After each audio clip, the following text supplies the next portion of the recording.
Hey Roanoke, thank you for joining me today for episode 6 of If You Know, You Know, a municipal podcast brought to you by the City of Roanoke. I'm your host, Carol Corbin, and I'm here to bring you all things Roanoke. We'll be taking you behind the scenes and giving you more information about the good and interesting things happening all around the Star City and introducing you to some of the amazing people who are serving our community and how the work they do impacts both our city and you. Today, our guest is the director of the Roanoke Valley Collective Response, Robert Natt. Robert, welcome to If You Know, You Know. We're excited to have you on the podcast today. Can you introduce yourself to our listeners and let us know a little bit about yourself? Thanks for having me, Carol. It's a pleasure being here today.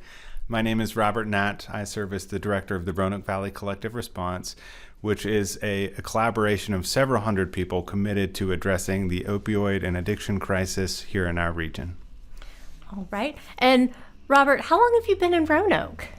I actually grew up in the area. Oh, yes. Graduated from Cave Spring High School in the late 90s and came back to the area to start a business after college at James Madison University. And just thrilled to be back and invest in this Throwing community. in a Go Dukes on that one. Go Dukes. Our producer in the room is also a JMU alum, so very nice. Well, we're glad to have you back. Robert is, as he said, the director for the Roanoke Valley Collective Response, which was originally launched in September of 2018. The Collective Response is a multi-sector approach working across systems to find new and effective strategies to solve the opioid and addiction crisis across the Roanoke Valley.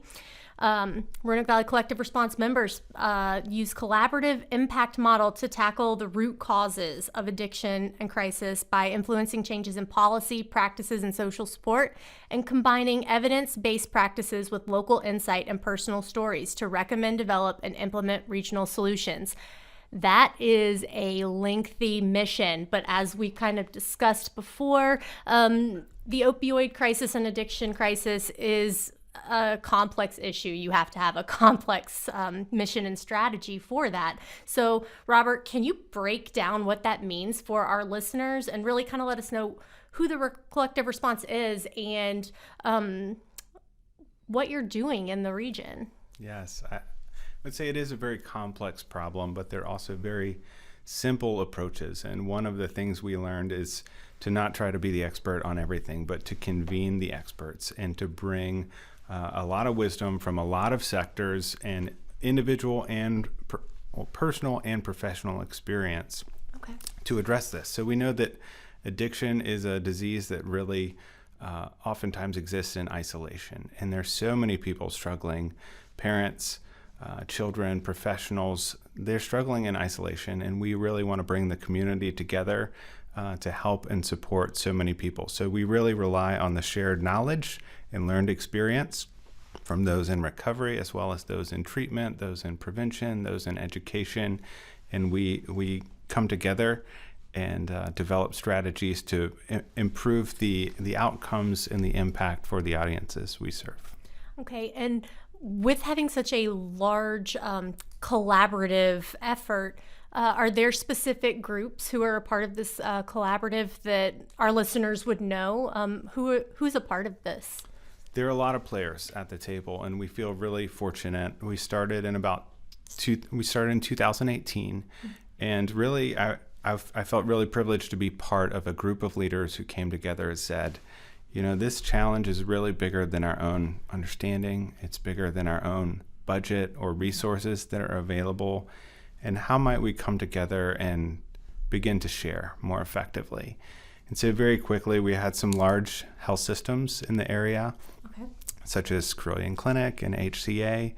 We have representatives from DEA and FBI, some great federal agencies. We have funding from federal agencies as well, Substance Abuse and Mental Health Services Administration.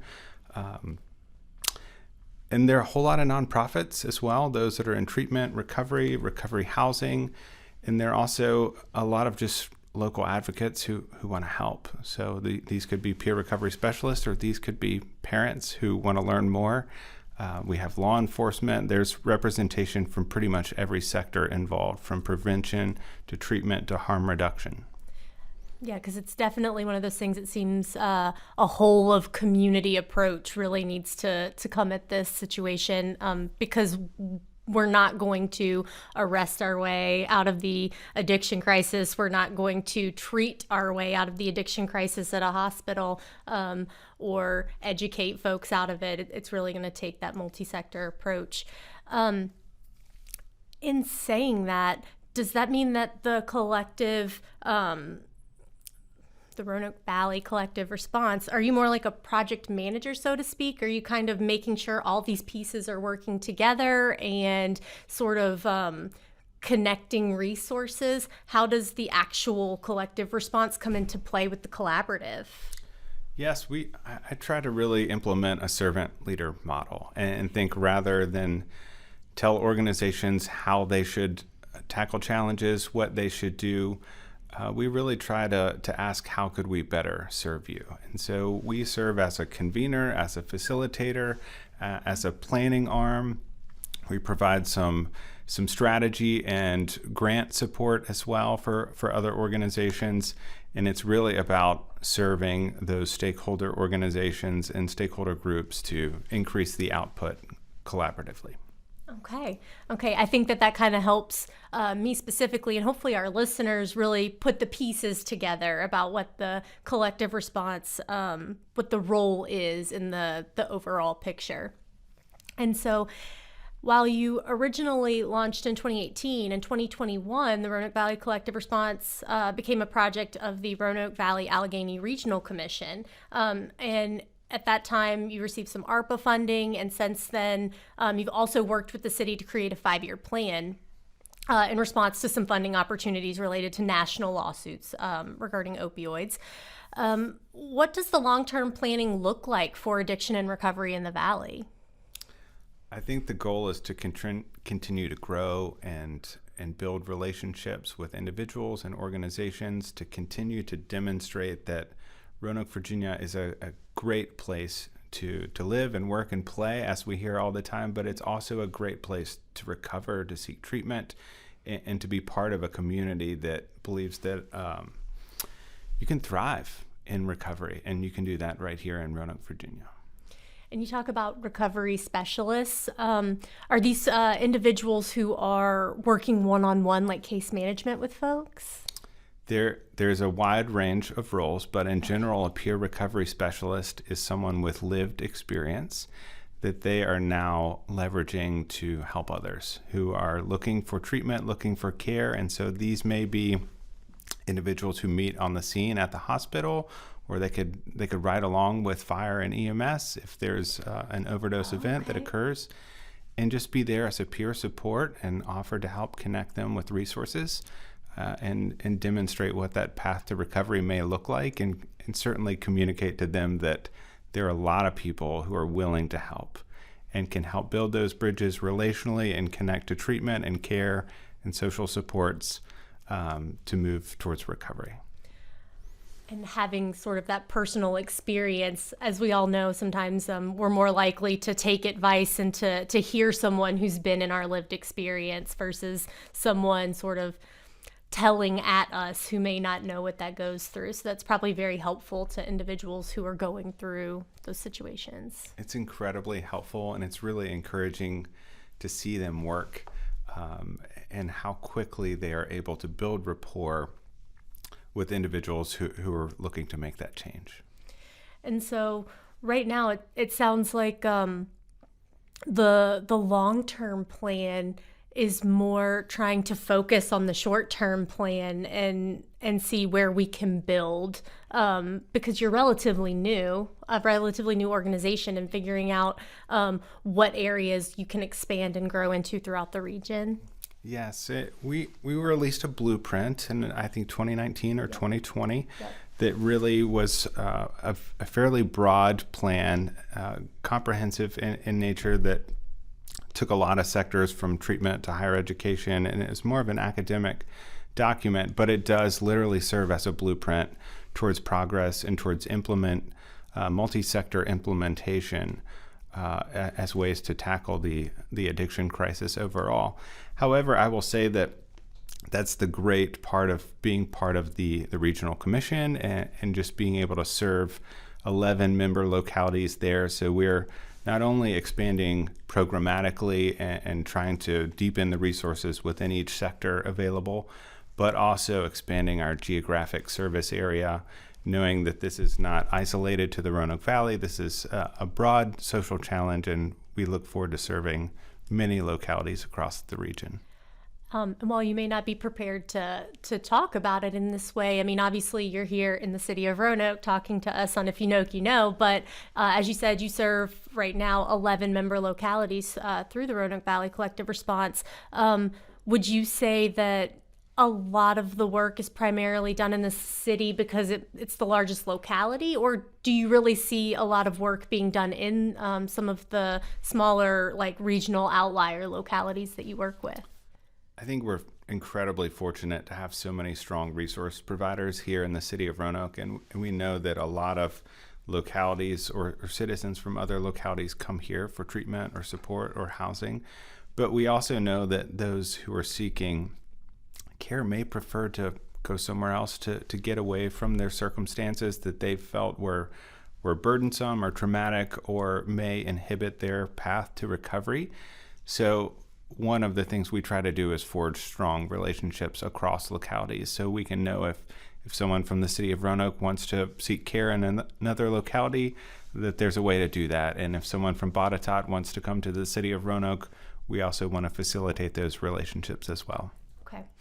And in saying that, the mission and the work that's being done with the Roanoke Valley Collective Response is very, in my opinion, sort of cutting edge and new. It's not something that I've necessarily seen before. Are there other groups like the Collective Response that you've either, benchmarked or researched, or that you currently work with? Or is the Collective Response really something that is kind of novel and a new approach to working with the addiction crisis? I think it's a combination of both. In some ways, I think there's nothing new under the sun, right? Sure. Working together to solve social challenges isn't a new thing. But in terms of addiction response, there was some benchmarking that we did out of Kentucky and East Tennessee as well. And we were also, those on the academic side were able to take a lot of lessons learned around tobacco cessation several decades ago and apply those concepts as well. Okay.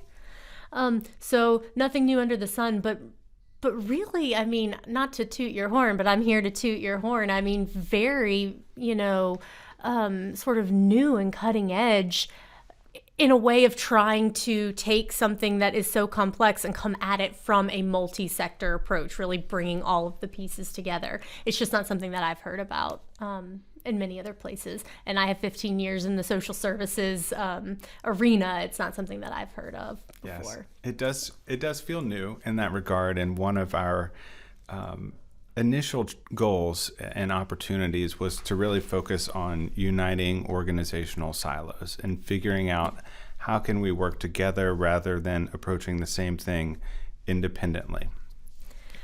Okay, so one of the big reasons we wanted to have you on in September is that September is National Recovery Month. And I wanted to kind of go through, what kind of efforts are being made in Roanoke during September to bring awareness to recovery. Yes, we're super excited this month, and many of our stakeholder organizations have hosted a number of events focused on awareness overall of recovery, that it's not only is it possible, but it's possible right here. And we see that every day. So one of the first things that we did that thankfully you were a great supporter in this was lighting up the Berglund Center in purple. That was really great. We also hosted a community event at the Taubman Museum on August 31st, which was International Overdose Awareness Day. And we had about 30 resource providers from community treatment providers and other resources available, and made it an open community event. And we had over 250 guests attend, the vast majority who are in recovery and seeking resources. So we found great alignment there, great encouragement. and we're able to see a big portion of the community rally around support and access to service. Really kind of taking the stigma out of being in recovery. We want people in recovery. We want to celebrate and support that, and how to make that happen. That's really interesting. Mm-hmm. We also we partnered with Virginia Department of Health on Appalachian Save a Life Day, as well as many other organizations, and hosted an event in Southeast Roanoke, there to connect people with resources as well, and knowing those. I'll pause there and just say, to connect people with resources, particularly in neighborhoods where access to transportation or other barriers there may impact their ability to get care. Okay. And really sort of, I like to hear that you were at an event in Southeast, really getting out of the decentralizing from downtown, going out into the edges of the city. I like to hear when all of our quadrants kind of feel the support and the love from other organizations. So I like to hear that. So any other plans on the sort of recovery awareness front from the collective response? We have a really exciting campaign right now called Places of Recovery, and that's designed to really just infuse hope into this region. And the way we're doing that is telling stories of people who have experienced recovery here, and allow them to share their stories to motivate others and illuminate some paths towards treatment and recovery, and really walking out that recovery lifestyle. Places of Recovery was done in part with RVTV, so shout out to our producers. Thank you. When can we expect to see the Places of Recovery campaign? We've actually started publishing this week, so Yay. I believe there are 1 or 2 episodes that are live in short form, and very soon we will post the full form videos on YouTube as well. Okay, and YouTube is the main place where we can find those? You can find them on Facebook, Instagram, and YouTube under the name Places of Recovery. Perfect. Okay. When we start talking about opioids and addiction crisis, these are very heavy topics. There's not a lot of place for humor and levity, which is kind of my trademark, but I'm going to try. So on a lighter note, have you seen Dope Sick? And if so, what were your thoughts? You're putting me on the spot, and I'm This is- friends with Beth Macy, so... Well, the book, Beth Macy, we love that. I'm talking specifically the show. I've read the book, but I have not seen much of the show yet. Okay. Yeah, I've also read the book. I love the book. I love the local connection, bringing light to such a topic. I love Michael Keaton. I love that the thing was shot in Virginia. That's great. I could not get through the first episode. It seemed to just drag on. So I always like to get folks' opinions on the popular culture reference. So you have not seen Dope Sick. Okay. How about Painkillers on Netflix? Have you seen this? I have not seen Painkillers. I think I've got a little PTSD from Dope Sick trying to get into a similar topic. But yeah. Highly recommend it. You recommend Painkillers? 6 episodes, very easy to accommodate in your schedule. And I think it's a great way for the general public to understand how we got to the depth of this problem. This wasn't something that happened in 6 months or 1 year or 5 years. This was decades in the making.